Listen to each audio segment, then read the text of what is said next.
shutting up, we'll kick off. Yeah. He's about to go on another rant. I was like, I'm going to jump in here. So if you don't know me, I'm Joanna. I'm the engagement officer for the BPSD, and here with me I have Nonnie, the Pennine area coordinator, and Fraser, the Northern area coordinator. So we are going to give you a run through of what the BPSD climate change campaign is going to look like over the next few weeks, and what is COP26 and how will that fit into this campaign. So I'm just going to share some slides if I can get my computer to work. This will be uploaded onto the YouTube as well once I edit it to not include the part where we are talking about our lovely placement activities. Nonnie, can you confirm you can see those slides for me, my love? Yeah, I can see the slides though. Maybe it's my computer, they're a bit squished. How about now? Oh, it's perfect, it's great. It was just before that it was the way the tab is on my computer.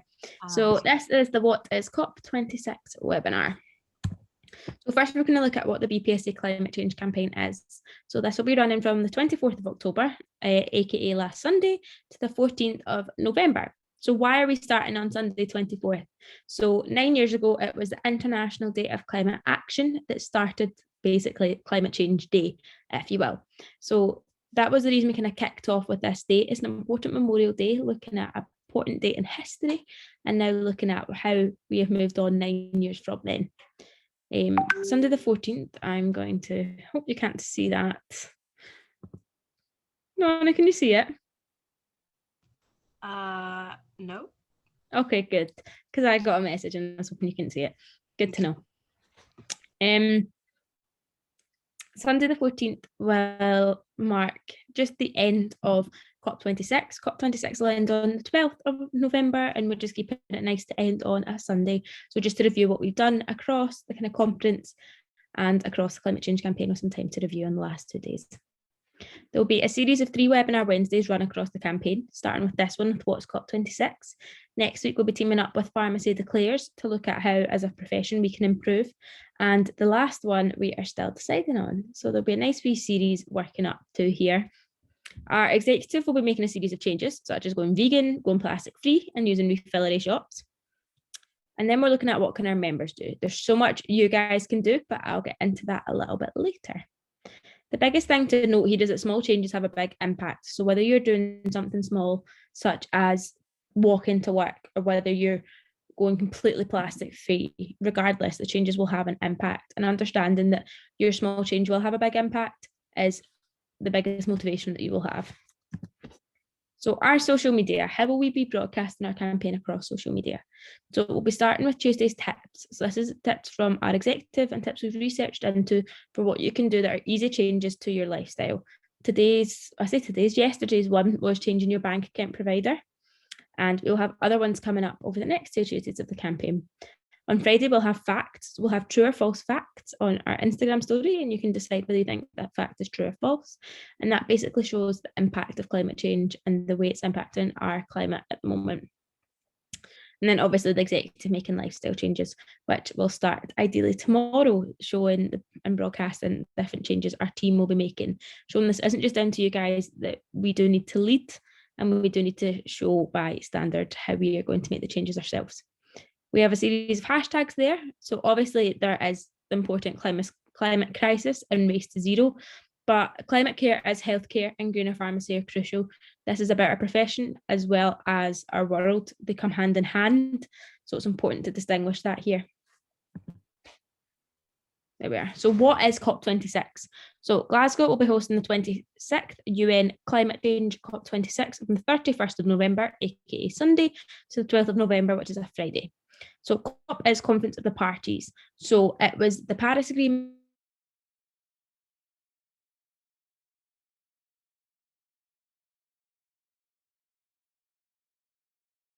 different countries to reduce. Oh, can you hear me okay? You just cut out. Maybe you could start from the Paris Agreement bit. Okay, it came up my internet connection's unstable, so I was like, oh. Yeah. So the Paris Agreement was a COP conference in Paris a couple of years ago. Many world leaders decided to come together and decide that they would meet each year to discuss climate change going forward and what they will do as countries to prevent this and make sure we don't get to plus 1.5 degrees. This plus 1.5 degrees is crucial because that's when we will start to see important differences. That's when rain will become heavier in places that don't have rain, where we will start to lose coastal lines, etc. So understanding the difference that plus 1.5 degrees makes is the reasoning behind the conference of the parties. I believe we're currently at plus 1.2. So we're getting really close to that plus 1.5, and that's where we need to make sure we're starting to have an impact, because we're seriously starting to see impacts on our climates, and many areas of the earth will start to become inhabitable because of this change. So the aims of COP26 are stated there. We need to secure global net zero by mid-century and keep 1.5 degrees. We shouldn't be going above that. We shouldn't really be going above plus 1.2, but we are, and we need to make sure we're not going any higher. This is going to be detrimental, and the areas we live in will no longer be inhabitable. We're not going to be able to live. So this is where your small changes make a big impact. We're not asking everyone to go vegan and plastic free overnight. We're asking you to make small changes that you can sustain and maintain day to day. We're looking to adapt to protect communities and natural habitats. How can we adapt? We can walk to our local shop, or we can walk to work, or what can we do that can change? Can we carpool and share so we're not taking as many cars? Can we take the bus? It might not necessarily be right, I can't walk, but what can I do to not make as big a carbon footprint on the environment around me? Mobilise finance and work together to deliver. We are one world. We should all be working together to make this difference. This isn't about me or isn't about you, and it's not a competition. Although if you want to make it a competition, if that's going to be your fuel, be my guest. But the point is that we need to work together to make sure this doesn't go above 1.5 degrees, and we need to be influencing our climate. So myself and Fraser, we are both living in Scotland, so we will be attending the BBC World Leaders Debate. It's a climate debate that will be held in Glasgow. This is our perfect opportunity to address the world leaders ourselves and make sure we're having that influence on healthcare that we need. We need to see a difference, and we need to see it in healthcare. We need to see it around us. So understanding that we have that influence is why we'll be there. How will COP26 affect pharmacy? So we need to voice our concerns during this crucial opportunity to make world leaders aware that we need change within the profession. We need to understand that this is our opportunity. Each year, there's this crucial amount of time where we have this extra influence, more so than normal. They're listening, they're hearing our concerns. So this is the time where we need to show that we have that influence, that we have a voice, and we can make a difference. So understanding that is imperative, such as reducing single-use plastics within pharmacy, looking at medicines reusage, or even deprescribing. There's over £300 million worth of wastage within the NHS each year. So why is that going to waste? What's happening here? Why are they getting returned? Can things be reused? Can we find a way to make sure medicines can be reused? Why are medicines being prescribed if they're not needed? Let's look into that deprescribing. Look at the changes we can make. But if we aren't able to prescribe medicines, the wastage comes in cardboard boxes that aren't being recycled. They come in foil and plastic packaging that could be recycled if pharmacies took the time to separate it. I know a small handful of pharmacies that do separate them, but many that don't. And that small change can make such a big influence. So understanding the impact we have is crucial, because we can influence the future of pharmacy. What can you do from an individual level? So changes will vary from person to person. You'll know yourself what you already do and what you don't do, and what you can do going forward. What do you have the capability to do? Going vegan might not be for everyone, but if you're already vegan, there's no point. You can't go even more vegan. So understanding your limits is important. If you're maybe never had a diet or a change in your life, looking at going vegetarian, can you maybe do meat-free Mondays kind of thing? You don't need to make it a big thing, but it's a change. It's a small change, and that is one that is maintainable if you want it to be. Using refillery shops. Refillery shops are becoming more and more common across the country. I know where I live, there's 2, and that's very impressive for Scotland and a wee city. So seeing that difference and understanding the way that it can be made is crucial. And that's not just food. That's not just bringing your own containers. That is shampoos, that's conditioners, that's washing liquids, that's stuff for your washing machine. It's everything, anything you can imagine they have now. So realizing that it's so much easier than it ever was before to go plastic free, that opportunity is sitting in front of you. Walking to work. Now that's not easy for everyone, but how can you change your daily car ride to work? Can you get the bus that's already going to be going that way? Can you get the train? Can you cycle? I don't have a bike, but if I did, I would cycle. So understanding, again, what can you do? I spoke about this earlier, switching your bank account. Many bank companies are still invested in fossil fuels. So the influence that has on our economy and the current climate is unreal. Looking into your different banking companies and banking providers and realizing that different companies don't invest in fossil fuels will make a difference on the climate and the environment. So I know the likes of the banks I'm registered with are invested in fossil fuels. I'm currently looking at switching, and switching so much easier than it ever has been before. It's using your switch and it's literally at the click of a button. It's so easy to do. Everything's transferred over. And recycling, I cannot phrase this enough. Different councils have different boundaries on what you can and can't recycle. They don't like certain things. So making sure you're looking into this to make sure you're actually recycling. But there's so many things that can be recycled. Don't just bin it, recycle it if you can. What is the point in doing all of these other things if you're not even just recycling your simple things, your cereal boxes and whatever else? Often your Tesco's and co-ops, they take back soft use plastics. So your crisp packets and your loaf of bread wrappers, that sort of thing, they'll take back your soft plastics as well. So look into what's around you. How can you morph and change your ways to impact the environment?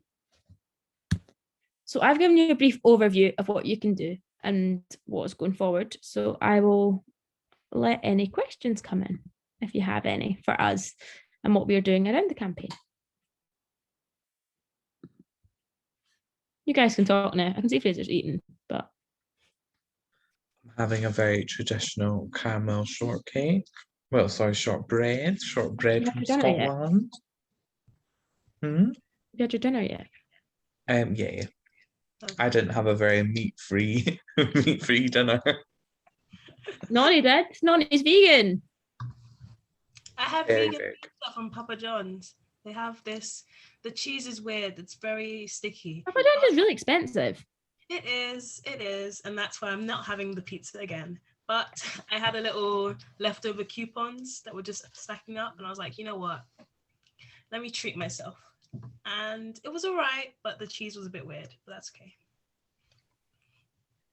Do you guys have any questions for us? Yeah.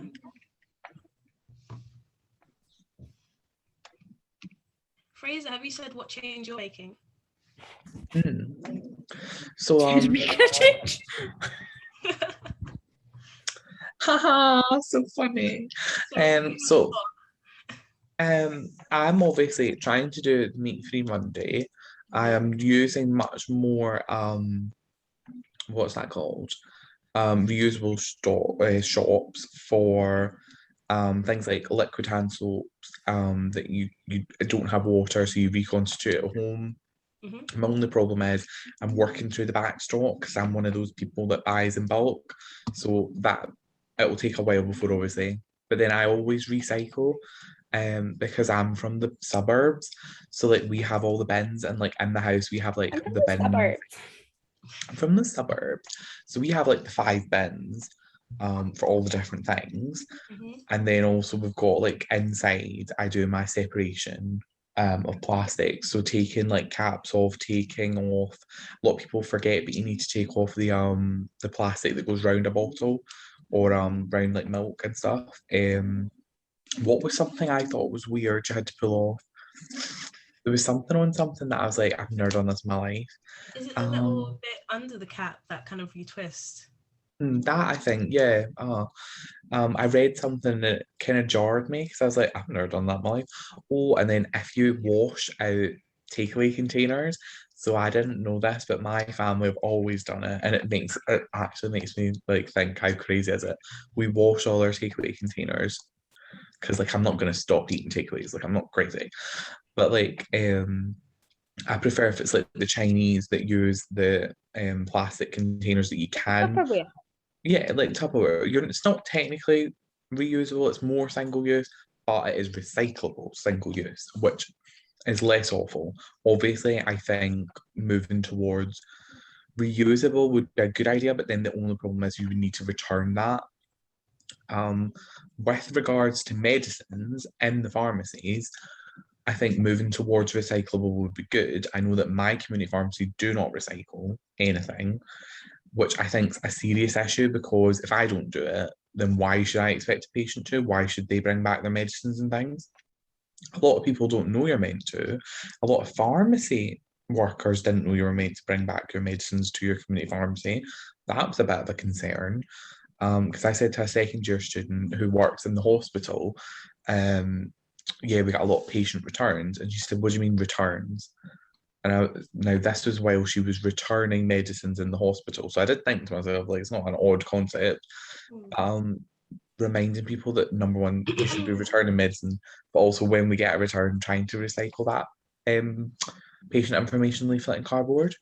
Obviously, removing confidential waste. The only problem with medicines that are from the patient, you can't reuse the actual drug, but overprescribing is a problem in the hospital. Not to mention HEPMA, that HEPMA is coming to every hospital in Scotland. I don't know what they do in England, but HEPMA reduces. So this is the Electronic Prescribing Medicines Administration.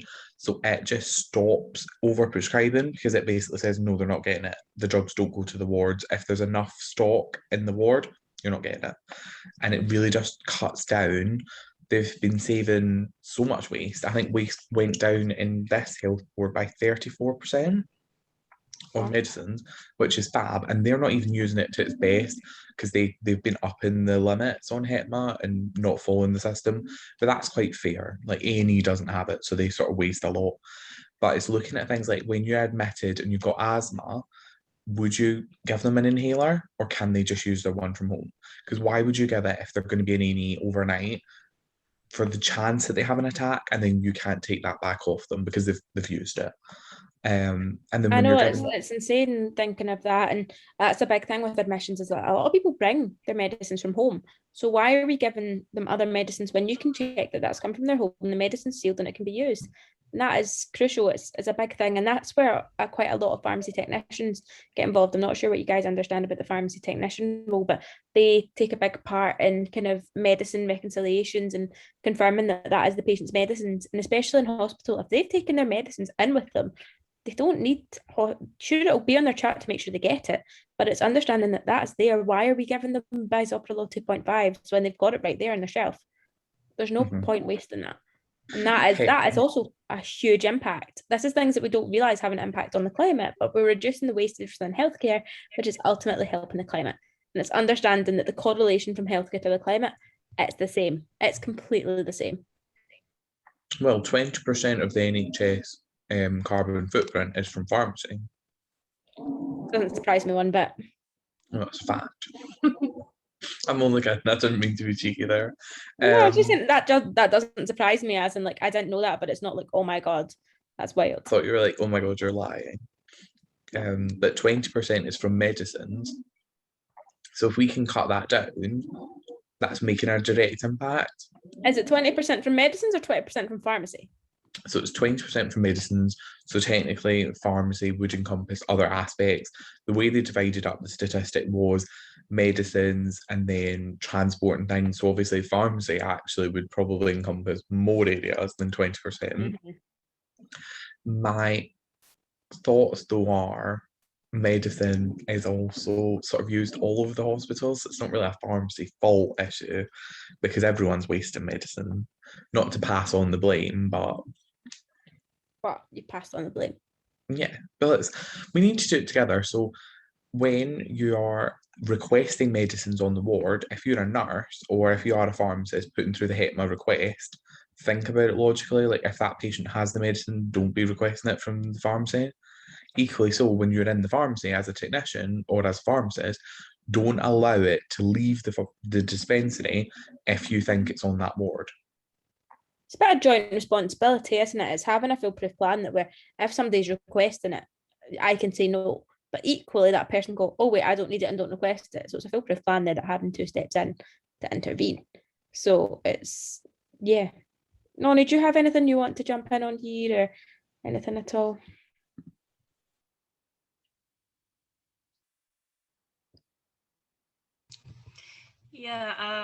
Yeah, just listening to what you guys are saying. So I'm a second year with not that much experience in pharmacy practice. So That's okay, we love you anyway.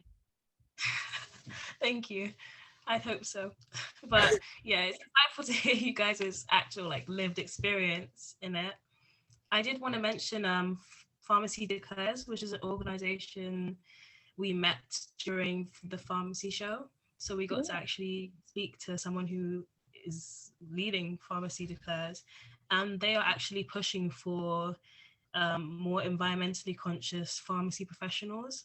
So people to actually call for climate and health action changes in the pharmaceutical industry, specifically pharmacists.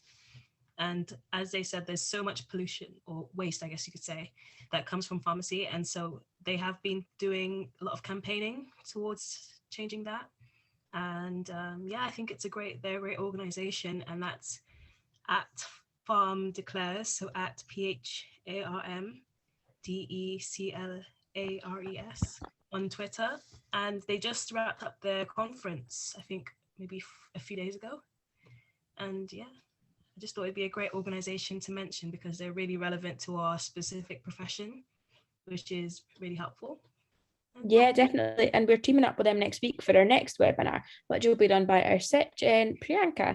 So she's teaming up with them together to see how, as a profession, what can we do, what can we change, and how much our profession influences climate, how much we can do to change it, and understanding that. So go into a lot more detail than we have done tonight, but it'll be really good to have the team there and see it from a different perspective. We see a lot of students, so they'll be looking at it from the whole on a profession. So yeah, anything else you guys want to add on? Just to come along to the next webinars, follow this series, because it becomes more, obviously this is more introductory, but it becomes more clear what you can do as a professional and then what you can do on campus as the sort of weeks go on, and then just following the social media and getting involved, get out here and, you know, try it yourself, try a wee reusable renewable shop, or even go crazy and try veganism or vegetarian or meat-free Monday. It's all about context. What is a change for you, and how can you challenge yourself, but with something that you'll maintain? You want to set a challenge, but you don't want to set it so difficult that you're not going to keep doing it either. So keep setting yourself many challenges, push yourself, give yourself a chance, but you want to maintain it at the same time. Keep it realistic. I have just posted. Oh, that is the wrong chat. So I have just posted the sign up link for the webinar next Wednesday in the chat. That'll go into a lot more detail than this one has, but this was just running over what we're doing and how we will be involved with COP26 with it starting this weekend. So we will be posting more on social media. You'll see us in Glasgow across the event, and hopefully this will give you a nice kickstart to the campaign. But I think I will leave it there unless you guys have anything else to add. Okay. One thing, I guess, would be that even though there is a campaign happening and it's between a specific time frame, these are things you can pick up and actually apply, you know, once you're no longer a pharmacy student and you're actually in the working world. So definitely take in what's being said, and even if you can't make these changes now, you can think about it when you actually end up in pharmacies as a qualified pharmacist. Do we have, you know, good recycling facilities here? Are we, you know, being an environmentally conscious pharmacy? So yeah, just take what you learned throughout this climate change campaign and apply it to your life and also to the profession once you graduate, because we are the future, I guess. Yeah, exactly. It's understanding the impact that you have and realizing that you're the future, you're the change. So you need just to keep that thought in your head and realize the impact we as students have. But thank you for attending.